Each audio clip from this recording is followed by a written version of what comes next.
If you write your truth, your story, your perspective, your emotions, that is always going to be unique. Trying the same song with different perspectives can be interesting because it could, open up avenues that you don't imagine. Why the lyrics even matter? Because it's interesting you said they didn't matter to you at some point. When normal, not musician, not artistic people listen to music, the first thing is probably the lyrics and the melody. What to do when you're stuck? Because despite all these tips and tricks, we will get stuck. That's just part of it. So what do you do when you get stuck? This is the Self-Recording Band Podcast, the show where we help you make exciting records on your own, wherever you are, DIY style. Let's go.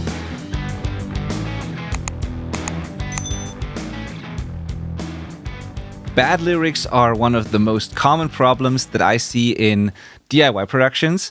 And in the past, many of the songs that I've mixed for self-recording artists have had that problem. And honestly, there were some really great songs that I mixed where I was like, that sounds amazing. That's such a cool thing. And part of me was thinking, man, if only the lyrics were not like cringeworthy, they were not like embarrassing, And I sometimes felt that a lot of those songs would have done much more for the artist, would have done better, and would have resonated more with people if the lyrics were just a little bit better. And sometimes this means that the content itself is just not good enough, like the message or the content of the lyrics. And sometimes the message is strong, but it just doesn't work well with the music. And it's very hard to do that. I struggle with that all the time. Like whenever I tried to write lyrics for my own bands in the past or for some projects that I was a part of, that was always a very hard thing for me to do. So I totally get it. I totally understand it. In one of our courses, when I made that course, the Mix Ready course that we have, I talked to some experts on the topic, some great songwriters, and got tips on that. And on another podcast that I had, the Outback Recordings podcast, which I did in the past, I did a lot of interviews and try to get advice from great songwriters on the topics of writing lyrics. And so, yeah, I've always tried to learn when it comes to that, and it's still kind of a hard thing to do for me.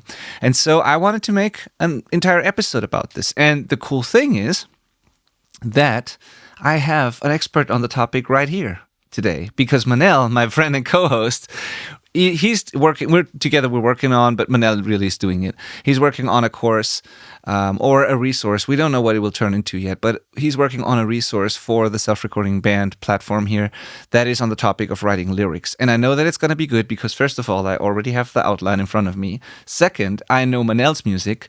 And although I'm not a native Spanish speaker, I understand a little bit about it, but I don't speak Spanish very well. But I still kind of get the lyrics in Manel's songs, and they're not just interesting and like not at all embarrassing.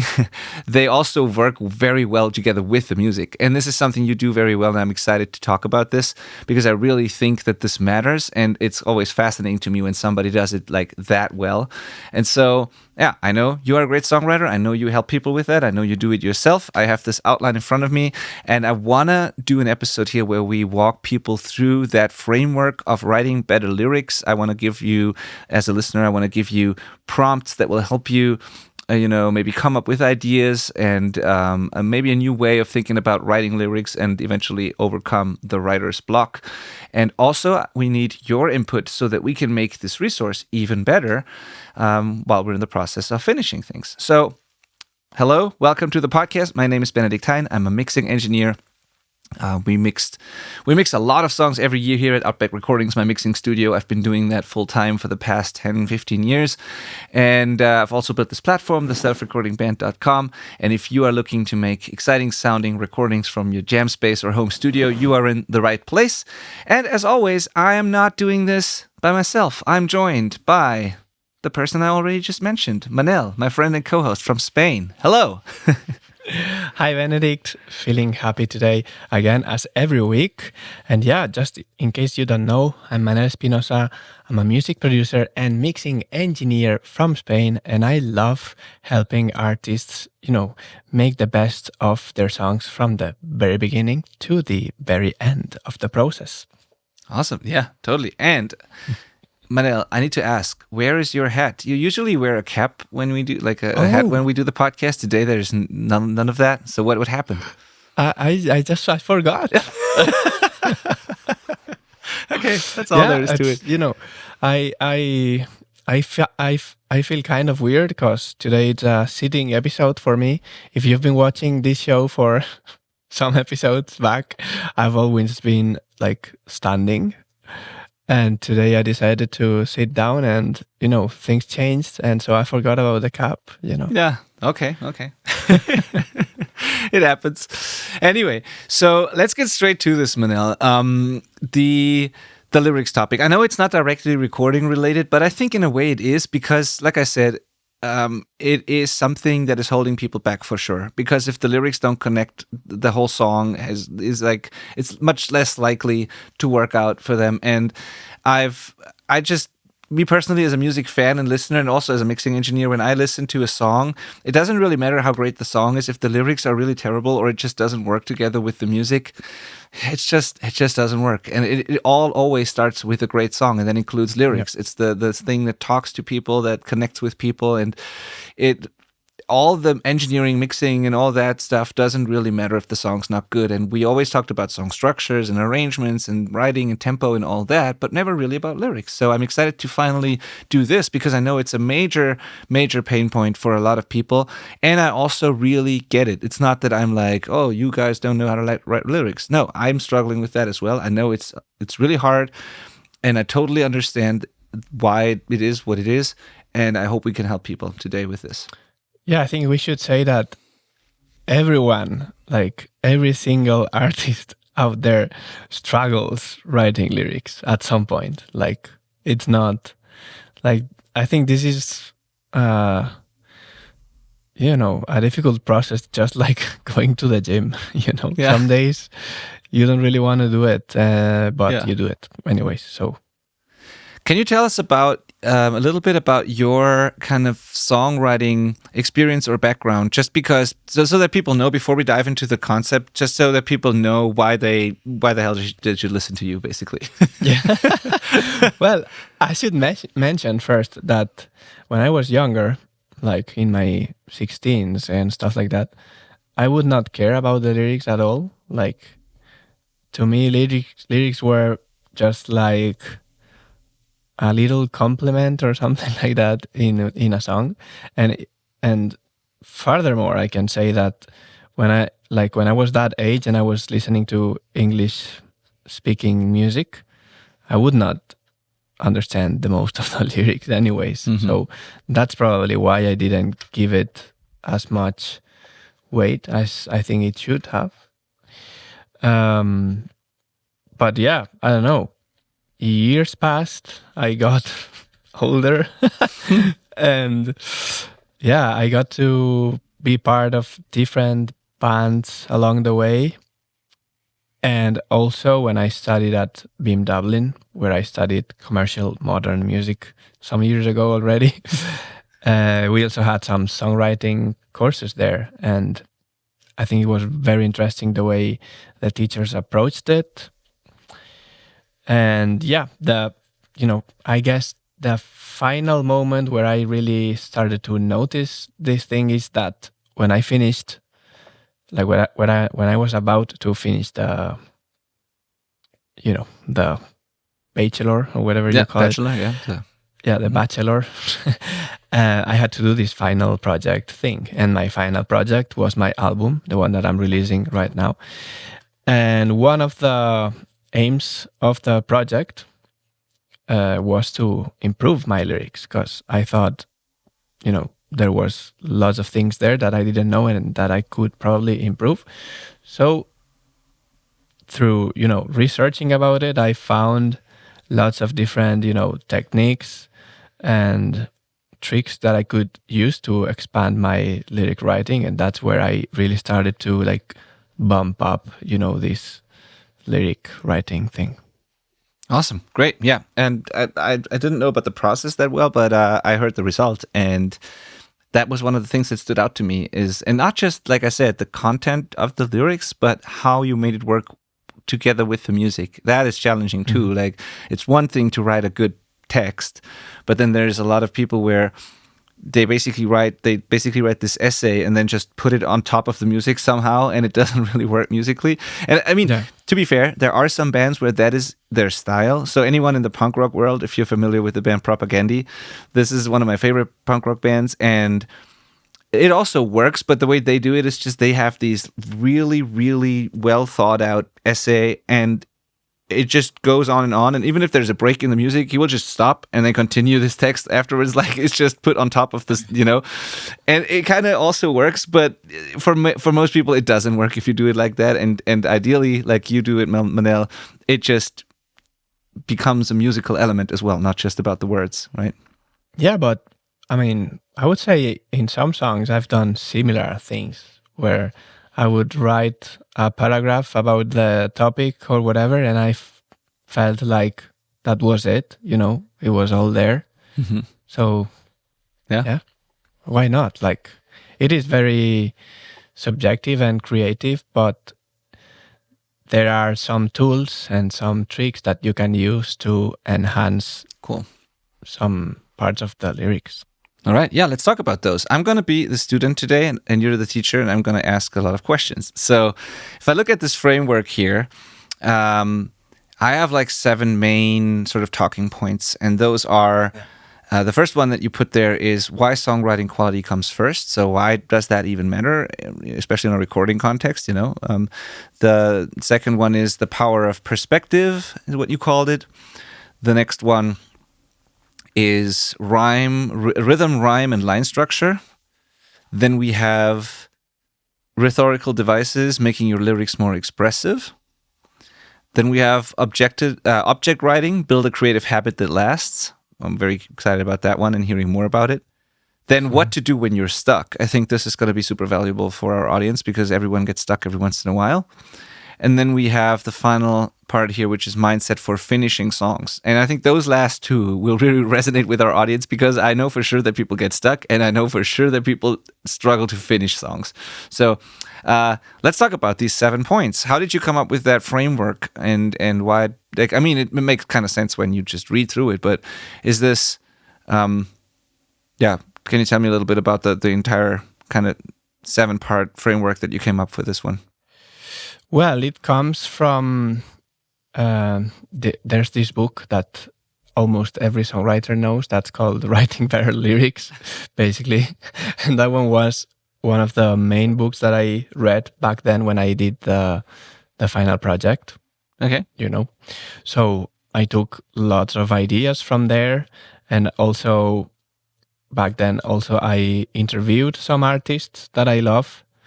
And they talked to me about the tricks that they use to write lyrics and how do they overcome these songwriting blocks and stuff like that. So from all those things, I made my own sort of mixture of the things that I've tried and worked for me, and some of them I haven't even tried, but I have heard from other artists. So yep, basically awesome. That's it. Great. Yeah, I'm going to put the link to this book in the show notes as well. So I think this might be relevant for people. Yeah, I want to check it out. Cool. So why does songwriting quality come first? We kind of already addressed this, but like, what do you think about it? Anything to add to what I already said there? Why the lyrics even matter? Because it's interesting. You said they didn't matter to you at some point, and the music still resonated with you and connected with you. But then I assume they started to matter. And so why do you now think they matter, even though you obviously also enjoyed music without understanding the lyrics? Yeah. Well, I think it's just the same thing that we've been saying here in the podcast over and over every time, which is that, we love mixing and we love producing and all that stuff. But if the song is not good, there's nothing we can solve with mixing and producing. We cannot turn the song into a good song just by turning down the volume of the kick or whatever. So yeah, and I think that the answer to why lyrics are important is pretty obvious, because lyrics connect with people, and sometimes we are artists. Some of us, we are musicians, and we are obsessed with music. But the reality is that, especially in commercial music, like, when we're not talking about classical music and other things, commercial music, let's say it like that, even though it's kind of weird to say it like that. But when normal, not musician, not artistic people listen to music, the first thing is probably the lyrics and the melody. So yeah, that's the answer. Like, it has to be important because people connect with the lyrics, with, like, they translate the situation that's been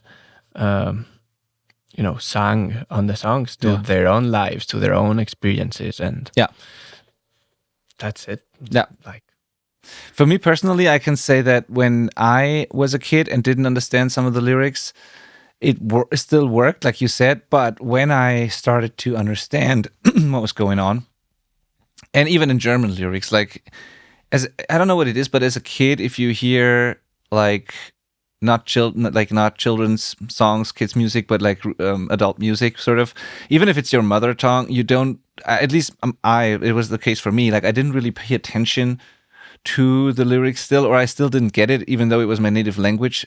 Sometimes it's a different level of understanding that you only have when you grow up, kind of. But then when that happens, when I understood what was going on, and then also the English lyrics, of course, a whole new way of enjoying music like started for me. Like, a whole new world opened up. I enjoyed it before, so it's possible to make a connection without the lyrics, but when I understood it, it got so much deeper, and I got so much more interested in it. And that's a lot of people ask me, by the way, why my English is so good. Apparently, my English is pretty good for a German, and so the answer to that is I never studied that. Like, I never did anything in school for that. The reason why I can speak English pretty well is because at a very young age, I wanted to understand the lyrics, and I just listened to so much, and I wanted to know what it's about, and I wanted to understand it all, and I really cared about the lyrics. So once I started understanding a few bits and pieces, the music meant so much more to me, because like you said, you can connect it to your own experiences. You can, and you also understand the music better, because if the song sounds sad and you don't understand what it's about, you still get that it's a sad song. But once you hear what it's about, it makes it so much more sad, if it's good. And like, it's such a deeper, experience. And so, it can work without lyrics, but it's a lot better with lyrics. And like, have you had any experience, like, for example, you would listen to a German song when you were a little kid? Yeah. And I mean, you would understand the lyrics in a way, but not the full meaning of it. That's what I mean, yeah. But then when you get older, you still remember them. Yeah. And now you're like, wait, totally. I still, to this day, sometimes have that when I haven't listened to a song forever, like in decades, and then I hear it again, and I'm like, oh, that's what it's about. Or like, funny how I never like understood that. Like, I used to sing that song every day, and I didn't have any idea what it was about. Basically, yeah. I totally know that feeling. It's funny. Yeah. So, so let's talk about the next thing here. You called this the power of perspective, and I think that is true for music making in general. Like, perspective matters. Changing your point of view can help. But what is the core idea, and what are those like main perspectives that you talk about in that section? Because you kind of structured it in a way that you mentioned 4 main perspectives. So you don't have to go through the whole thing, but just explain to us why perspective matters and what we can do to change our point of view and why that benefits our lyric writing. Yeah, the core idea is that I think, when you're writing a song, trying the same song with different perspectives can be interesting, because it could, open up avenues that you don't imagine, right? I mean, the basic perspectives would be, the first person, when you're like, I did this or that, whatever, I I love you. But well, if I say I love you, it would not be a pure first person because you're also talking about the other person. So that would be a mixed approach with between first and second, right? And then you have the second person, which is you, which it's rarely used as a pure perspective because it would be really weird to address someone without talking about you in some way or without taking yourself into the same scene. You know what I mean? Like if you say you were dressing like this and you were doing that, but without including yourself in that situation, it can feel kind of weird because of course the person knew how he was dressing. Yeah. You know, so it doesn't make any sense. Yeah, it could be, I could see it in the kind of a love song thing, but still then it includes me because I'm the one in love, basically. Yeah. Or it could be maybe if it's in a sort of a like almost like a diss track or like say, like an aggressive thing about someone where, you know, you just talk about all the things you hate about that person or whatever. But it always kind of includes your perspective, you know, but you don't have to use the word I. You can make an entire song with just talking about someone. But yeah, the thing is that, you know, normally when we use the second person is a mixed approach, you know, because like got it. And then we've got the third person, which is he was doing this or that, which can get you into a more narrative perspective, you know, like you're telling a story or something like that. So the concept is pretty easy, which is, you know, try all perspectives in your song if you're stuck or if you need to try to find something different, because this, you know, change of perspective can give you different avenues to explore. Cool. Awesome. So if you were trying to tell a story, let's say you're trying to tell a story about someone, like third perspective, maybe try to make yourself the main character and write it from your own perspective, like pretend you are the character in the story, or the other way around. Like you can try and see if that prompts new ideas or new ways to think about it if you put yourself in the shoes of the main character, or the other way around, for example. Yeah. Cool. Love it. Great. Now, next one is like rhyme, rhythm, and line structure. So that is one that I kind of struggle with, and I think a lot of people do. I mean, I know what it is, but sometimes you can write down thoughts, and it might turn into a text that makes sense, but it doesn't mean that it sounds like lyrics yet. And then turning those thoughts into something that's you know, a poem almost, or like lyrics that work with music can be pretty challenging. So tell us about that and some thoughts and things you can do there. Well, the thing is that, rhyme is everywhere in music, right? And a lot of people tend to do it like instinctively, like it's something that comes out and you rhyme things and it sounds good and whatever, you know. But if you kind of take a little bit of a more analytical way of doing it, you can play with that to change the rhythm of a song or the lyrics. Like, for example, it's not the same if if you have 4 lines, it's not the same if the first one rhymes with the last one, because you have to wait more time for the rhythm to satisfy you, for the rhyme to satisfy you, right? So, or it can be interesting to not rhyme it, because maybe you want to communicate something that hurts you. So if you don't rhyme it, you're gonna create some sort of discomfort in the listener too. But if you combine that with saying something that's sad, it can reinforce it, you know? Yeah. I mean, it's a tool that you can play with. And the same with the length of the lines and the structure. It isn't the same when you have 4 lines and the last one is the longest one, because that kind of slows down the rhythm. But if the last one is shorter, that normally makes you want to go to the next thing, you know? So sometimes it's something as easy as changing the order of the lines. Yeah. Sometimes it would not make sense, but sometimes doing something like that can really spice up a little bit the the song itself at the end, Yeah, totally. Love that. Yeah.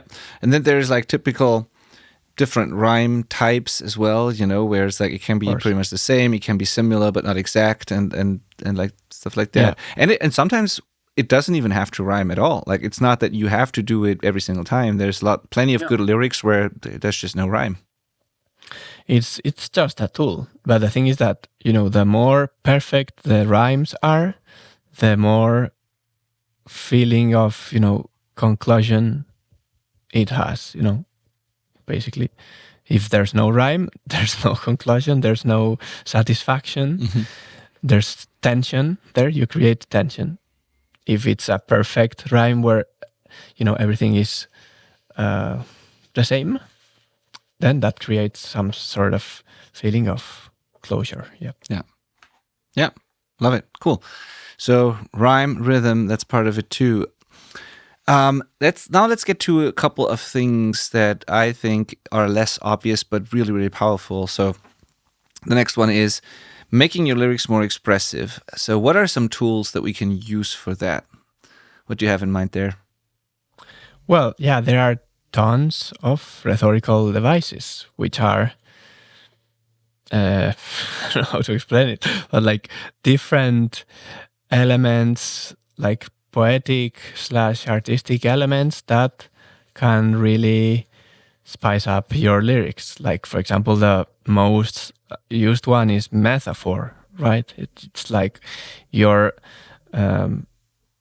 talking, or like you're describing one thing as if it was another thing, to suggest some sort of shared quality or deeper meaning. Yeah, that's it sounds kind of ethereal, but Yeah. So like metaphors, there are tons and tons of different rhetorical devices that you can use. Like, I don't know, simile. Simile is something like the metaphor, but that's when you say, you are beautiful like roses. Yeah, that's a very simple example, but yeah, it makes sense. Yeah. And then when you say something is like something else, you compare it to something else, basically. Yeah, that's a simile. Yeah, it's kind of like a metaphor, but kind of less poetic, I would say. And then we have, I don't know, personification, which is when you give human traits to something that's not human. Like when you say, the city never sleeps. The city doesn't sleep, like it's not a human being. Yeah, of course. Yeah, but so then the thing is that there are tons and tons of them. Like there's this one that I really like that's called synesthesia. I don't even know if I'm pronouncing it well, but it's like when you talk about your senses and you switch them up. Like, for example, the sound of your touch. You're mixing your listening, your hearing with touch, right? But, your touch doesn't sound, obviously, but, it's a poetic way of saying it.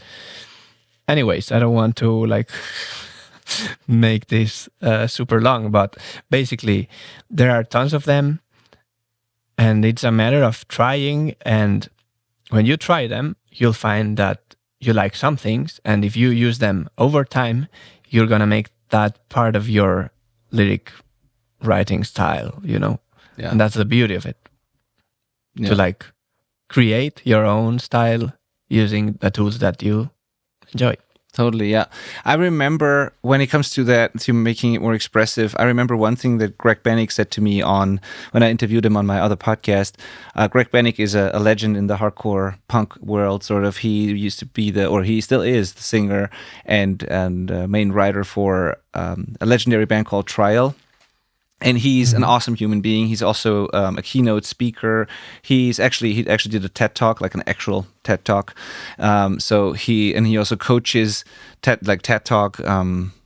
People who do TED Talks, like he coaches them and helps them make better sort of talks. I'm actually not sure if he did a TED Talk. Maybe I don't want to spread false information. I know that he coaches people who do that, but I think he did one himself. Anyway, he does deliver keynotes to, top business leaders and all kinds of people. He's such a good speaker and writer. I've seen him a couple of times, both with his bands, but also just on stage speaking about important topics. He's an activist and just an all-around great human being. And I always loved his writing. And he also is an author. He wrote an amazing book. And so I asked him about writing.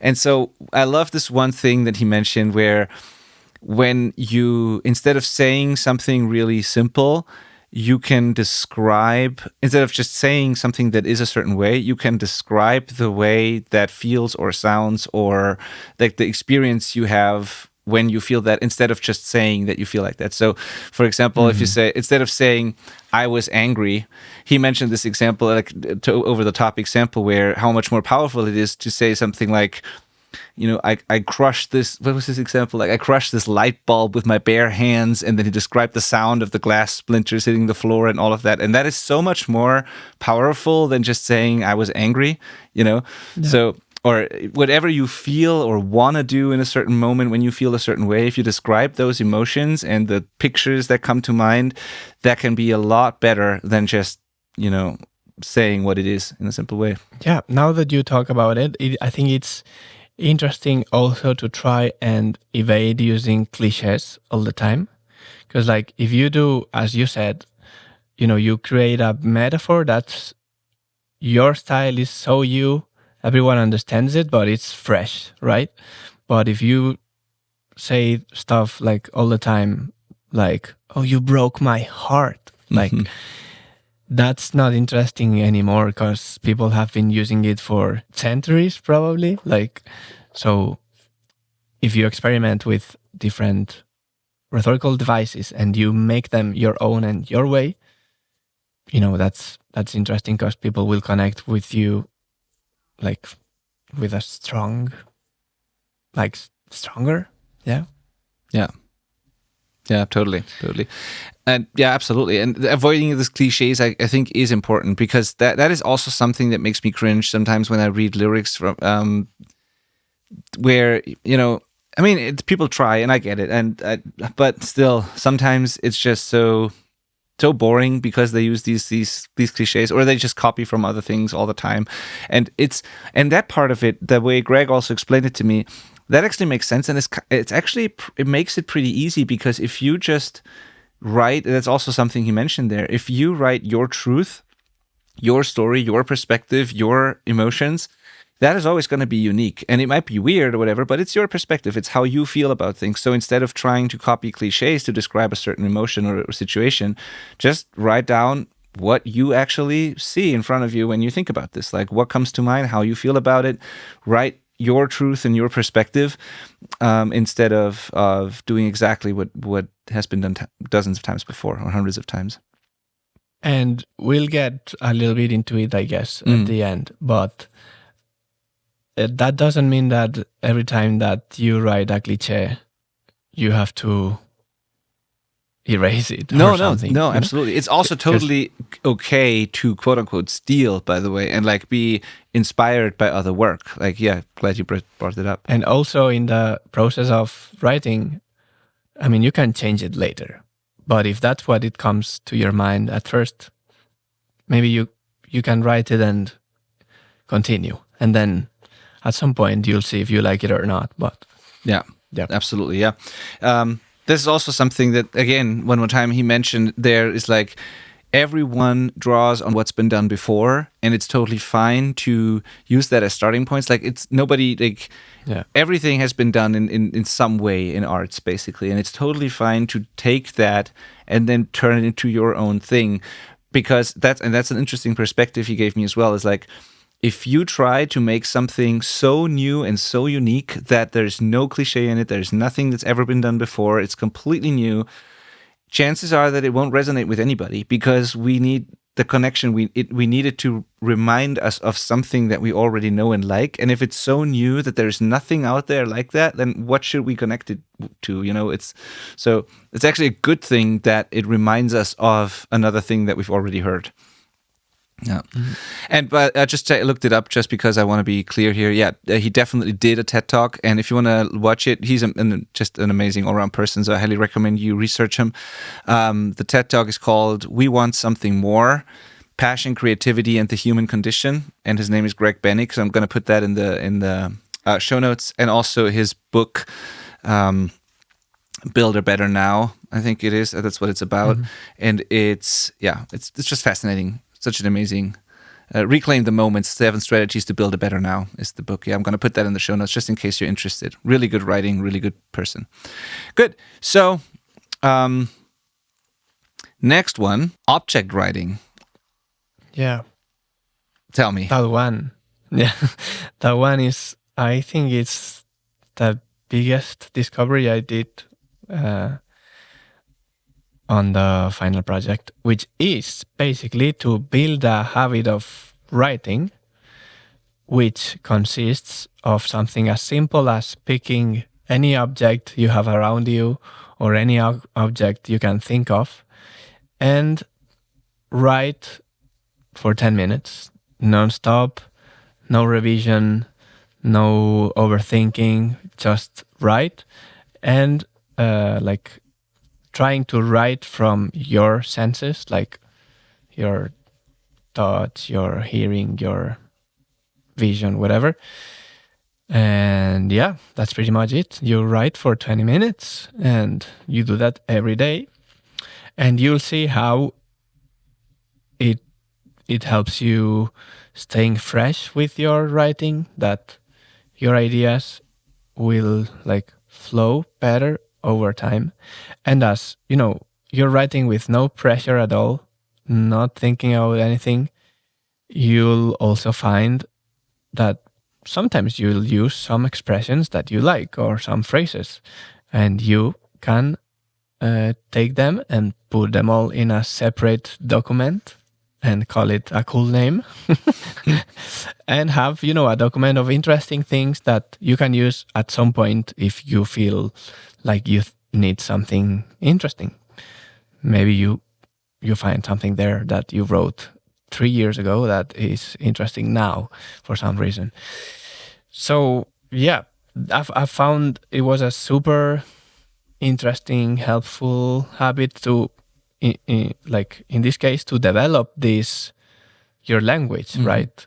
The use of rhetorical devices, the use of maybe even different rhymes, but you don't have to focus on that. You just have to write, right? And what I did, which was kind of, getting my own version of object writing after doing the normal one, and that's the one that I use normally now, is that when I have a topic for a song, before starting with the song, I do some object writing sessions. But instead of focusing on objects, I focus on things related to the song. And the most of the time, I will end up with maybe, 2 or 3 sessions, 2 or 3 paragraphs, depending on the inspiration you have. They would be longer or shorter. And from there, you can pick your ideas and create the song. That's what happened to me almost every single time now. So yeah, that's the process. Yeah. Awesome. Yeah, I'm a big fan of habits anyways, and this seems to be a really simple thing that everyone can try, because there's no right or wrong and there's no real goal. You just pick an object and you start writing. you don't stop, you don't edit, and you see what It's comes only out of 10 it. minutes. Yeah, Yeah. I love it. I love it. Totally love it. And this, in general, this habit of always writing, I think, is one thing that a lot of great songwriters have in common, where they don't wait for inspiration before they start writing. They just write all the time.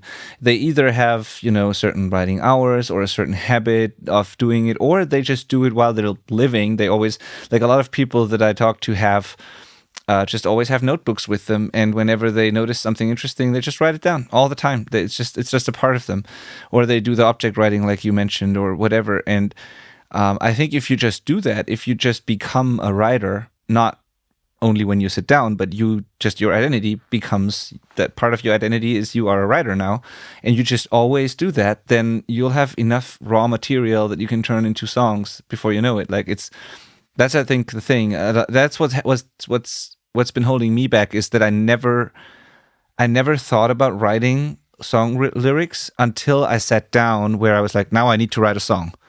And if I do that, like, I'm immediately blocked, right?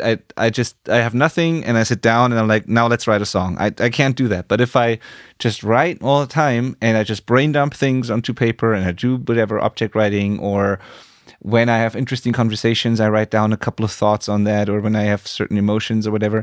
If I do that all the time and then I sit down to write a song, I can pick from all those things that I've gathered, and it just makes it a lot easier. And so I love that. Cool.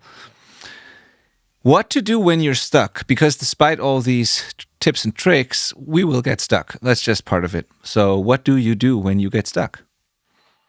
Yeah, so basically use more tricks. Basically, I mean, in this section we will have like more different tricks that you can use. But the first things would be, change something. If you are used to write in your computer, write on a notebook. Or if you are used to write on your sofa, go out and write.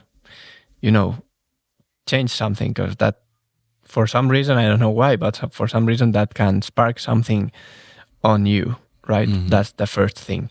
But then, using different techniques, like writing backwards, like this is, you have the topic of your song, maybe you have a phrase which could probably become the chorus. And instead of making a story to get there, you ask questions from there to go back. This is something that, what was his name? Shit. Sting did with Message in a Bottle. Like Message in a Bottle, started with that phrase, message in a bottle. And he started to ask questions related to that, like who sends messages in bottles, why, and whatever. And from that, he constructed the song, like backwards, right?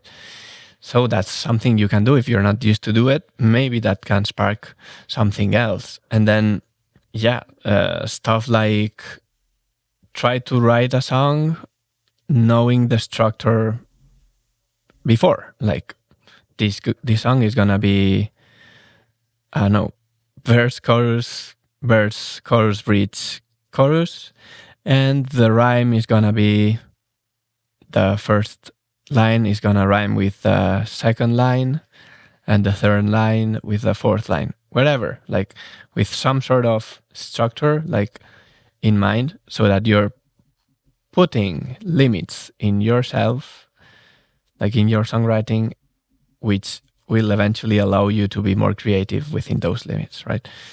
It's like what Malcolm, our beloved Malcolm, said about, it's like painting a picture inside a frame, right? You would not paint a picture with no frame. You have a frame, which is where you can paint your picture, right? Yeah. So, different techniques like that. Like there's this one, it's called sonic writing, which is, for example, when you write thinking about the rhyme from the very beginning. And again, you would have a nice like phrase that you have, and you would use the words on that phrase to construct the rhyme of the whole song. Like, I don't know, like for example, we could say, I'm not coming back, right? That would be our title, amazing title, incredible.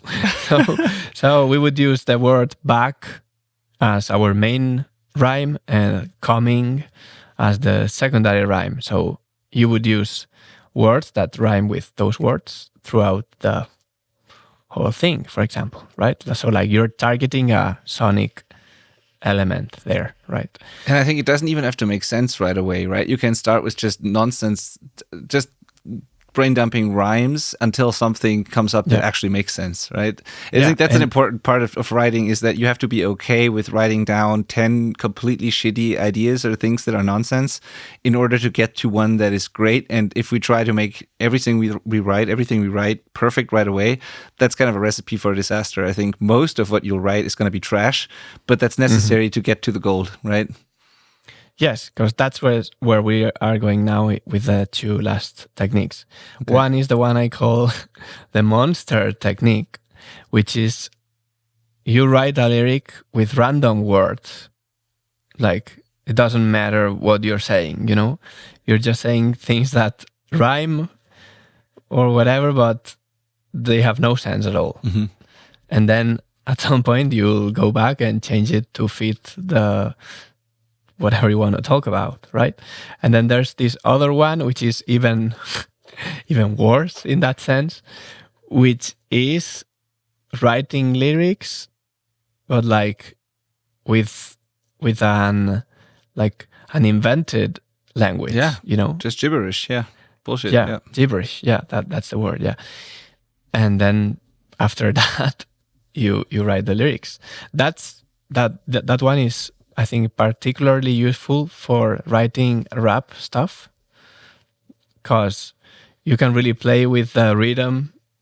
When you're not thinking about lyrics, you can really play with the rhythm of the lyrics. I know what you mean. Yeah.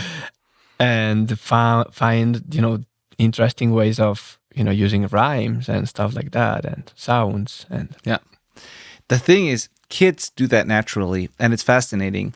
When, like, my little son, for example, he doesn't understand English. He's like 6 years old, but his favorite songs, or like theme songs of TV shows he likes or whatever, he sings them without understanding the lyrics and without being able to say correctly. And then he sometimes comes up with his own stuff where he just uses a language that sounds like English to him. And because kids just don't care, they just do it. And they're not afraid to do it in front of everyone, right? They just go out there and say, Dad, I wrote a song. And then he goes, something that doesn't make sense, but he's so stoked about it. But the cool thing is, it always makes sense in terms of rhythm, and it sounds musical, right?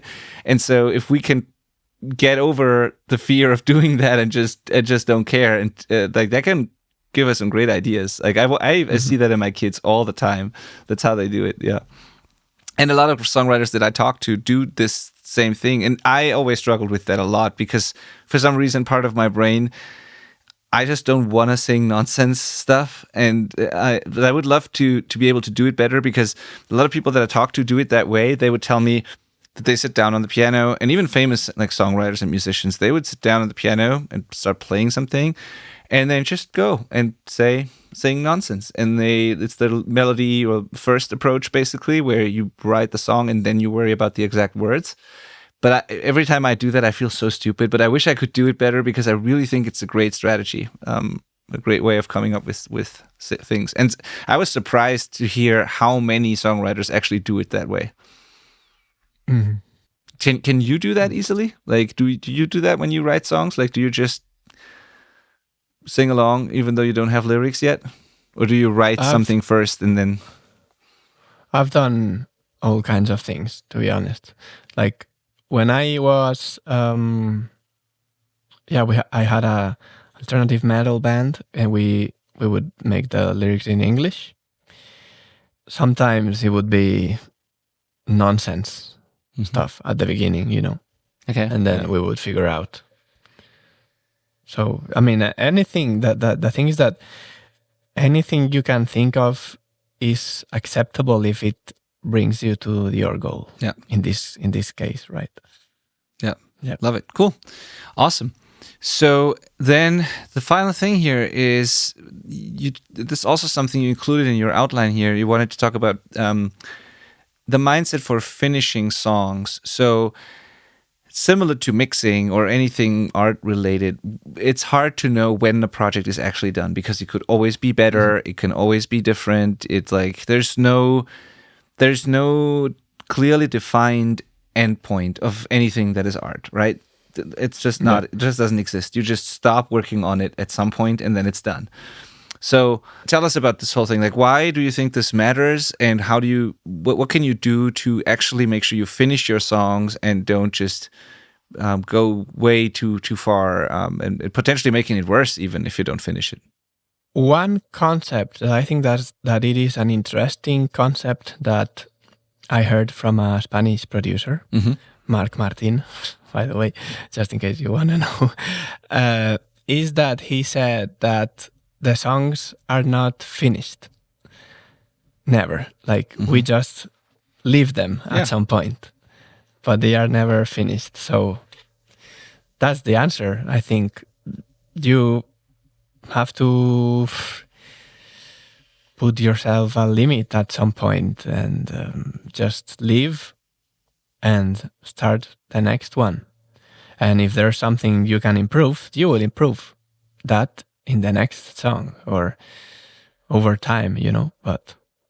Awesome. Great. Yeah. Yeah, it's true. It's the same thing has been, I didn't know about that producer, but the same thing has been said a lot about mixing. I don't know who said it first, but people always say that a mix is never done. It just gets abandoned. It's the same thing. Yeah. So, yeah. And I see that with a lot of people that they just don't finish things. They have a ton of like half-built things, a ton of half-built bridges, but they never really finish anything. It's all sitting on their hard drives. And honestly, my opinion is that in most cases, it's perfectionism or fear. And sometimes it can be the fear of being judged by others, or like, the fear of putting something out there, because then you also get the opinions of others, and we don't want that. It's the fear of rejection, kind of putting ourselves out there. It's imposter syndrome. We don't think we're good enough, and all these things. So a lot of times it's fear. It can also be perfectionism, that we just set our own standards so high that we can basically never achieve them. Comparing ourselves to other people maybe that are way further along in their journey, and we think we have to be as good as them, and that's why we cannot release anything, basically. So this is typical too. People will compare their level 1 character to the level 50 character in someone else's computer game, sort of. So I think that's mostly it, and not really that the songs are terrible. And you have a similar thing there on your outline. And I think at some point we just have to get over it, and done is better than perfect at some point, and you will get better the more you actually finish. That's the beautiful thing. The more you do, the better you'll get. And this fear thing is fascinating. And it's not just fear of failure or rejection or judgment. For a lot of people, and this sounds super weird, but I've seen it a lot of times, sometimes it's even fear of success. So people are afraid that they kind of know that it's not bad what they've done, but then there's something in us that says, what if it works and people actually like it, and then I have to do whatever, and that means I need to find someone to finally, start this band and play shows, and this is going to be a lot of effort, and then whatever. And they play the story in their mind where if it works, it's actually... they are afraid of what happens and what they need to do if it works. So that sounds really weird, but it is true. It's not always fear of failure. It is sometimes fear of success as well. So, and it's just, bottom line is, we just often like to stay where we are in our comfort zone, and not finishing anything means that everything can stay the way it is, and we don't have to deal with any of the consequences. And so we just stay where we are and start a lot of projects, but never put anything out there, because that means that something changes and we have to deal with it, So, yeah. Wow. Yeah. And going a little bit back about the topic of finishing songs and stuff like that. I was listening to a Spanish podcast a couple days ago, and it was there was this part about fitness, and there was this personal trainer who was saying that, like every body is different. So you should not try to look like the guy next to you because you don't have the same body, you don't have the same muscles. Your muscles are just different, not worse or better, just different. So you're never gonna get there. It doesn't matter how many hours you put in because your body is different and that's it. So you have to try to make the best version of your body. And this is a kind of typical thing to say these days, like that, make the first version of yourself. But I'm not talking about philosophical things. I'm talking about your body. You have your body and you have your chance to make it the best you can. So the same with the lyrics. You have your chance to make the better lyrics that you can with your approach and with your style. And there are some myths that I would like to demystify about the lyrics writing, which is the first one is that when people are writing and it's not flowing, they straight away think it's not a good song. Yeah. Right? Because if they don't write the song in one go, it means it's not good. And I get it. Some people write like that and they prefer to write one song in one go. Like, for example, Ola Bird, the Polish artist I'm working with, when she starts to write a song, she doesn't stop until she finishes. She can spend 5 hours on the song and just pushing and pushing, But she doesn't think that's the best way. It's only her way. But you can also do beat by beat. You can also work half hour a day and build the song every day. And that doesn't mean it's worse or better or whatever. Because again, writing lyrics, it has some sort of aspect of struggling. And it's part of the everyday life of a songwriter, I guess. And also the fact that related to that, like if I stop now, I'll never finish it because I'll put it away and and that's strictly related to the songwriting, the object writing thing. Because if you build a habit, then you'll find a way to finish it. Yeah. I always say that there are essentially two types of songwriters / producers. It could also be applied to producers, which are the ones who finish every single song and the ones who, they might have 50 unfinished songs and stuff like that. And, it's a simplistic approach. But, yeah, it's true. It's true, though. But, I believe that as long as you work for enough time on the song, it can be every song can be a good song. What is a good song? That's another question too, which is very subjective, but yeah.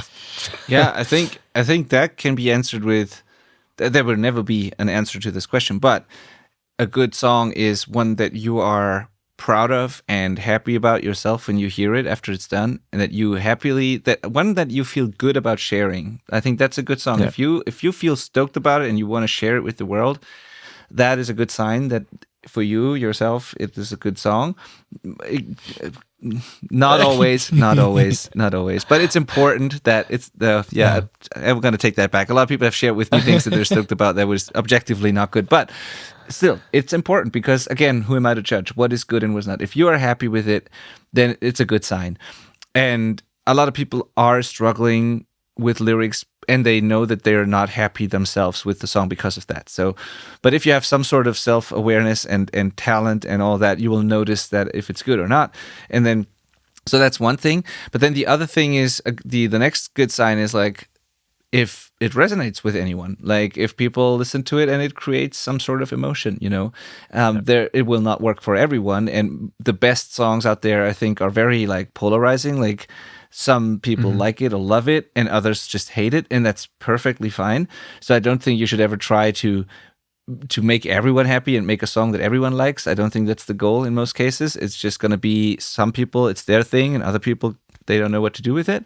And so, but if there are certain people that the song resonates with, and where the song creates a connection, an emotional reaction or whatever, that's definitely a good sign. And so, yeah, it's hard to answer.